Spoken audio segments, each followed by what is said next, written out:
It's February, which means it's Black History Month, which means you're going to hear about a lot of incredible Black individuals that have made a huge impact on history.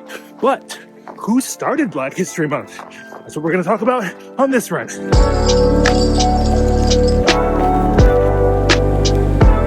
It's 1926, and Carter G. Woodson, a historian and educator, noticed that Black people were seemingly missing from all the textbooks and history books and the classrooms. And he thought, this isn't right. Let's do something about this. This wasn't because there was no Black history. It just wasn't being taught. And so Carter G. Woodson decided to do something about it. So he started Negro History Week.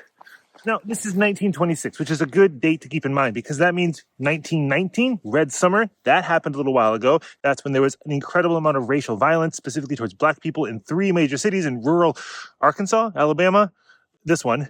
And then 1920 is when we see the Harlem Renaissance. So 1926, we have a lot of things that are a little ways behind us, but not too far. And they are definitely in the air, in the water. As Carter G. Woodson says, we need to make sure Black stories are told in our schools.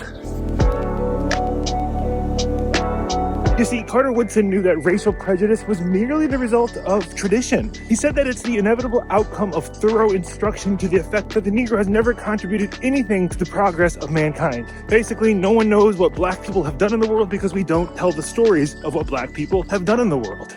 At least we don't tell them enough, especially in 1926.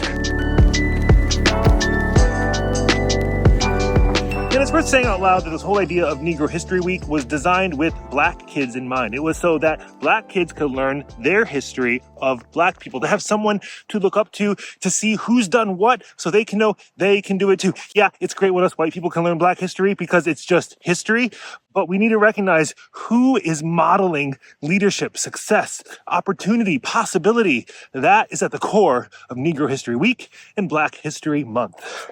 And so he picked February because that's when Black communities were already celebrating the birthdays of Abraham Lincoln and Frederick Douglass. So it was already in the air. It was already a moment when there was some history around Black people and Black communities happening. So let's just really lean in and find even more. It's not so much a Negro History Week as it is a History Week. That's Carter G. Woodson talking about Negro History Week. We should emphasize not Negro history, but the Negro in history. What we need is not a history of select races or nations, but a history of the world void of national bias, race hatred, and religious prejudice. Yeah, can you figure out why we still need Black History Month today? 100 years ago this month is when Negro History Week first began, and it would take 50 more years until 1976 to finally get what we know today as Black History Month. So why do we still have it today? Because the work that Woodson started 100 years ago is far from finished. History continues to be retconned and reimagined and made up to fit the agenda of whoever has the power and privilege. They're literally taking the history off the walls right now in Philadelphia. What? Black History Month is really just a reminder of what we need every month. Black history, all the history, all the time. It's about correcting a story that was incomplete on purpose. And because racism continues to shape what is taught, it tells us whose voices are centered and whose stories and lives are deemed worth remembering. That's why we need Black History Month. Then, now, always. Now, in the next video, I'm going to talk more about my own experience with Black History Month, the Black history I was taught, and more importantly, the Black history I wasn't taught, which maybe is a story you weren't taught either. Here, let's see. Who was the first person who refused to give up their seat on a bus and was arrested for it? Do you know the answer? I thought I did until I was, 30-something years old?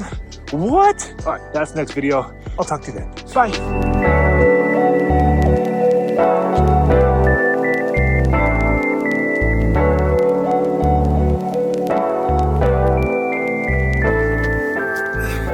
Next week.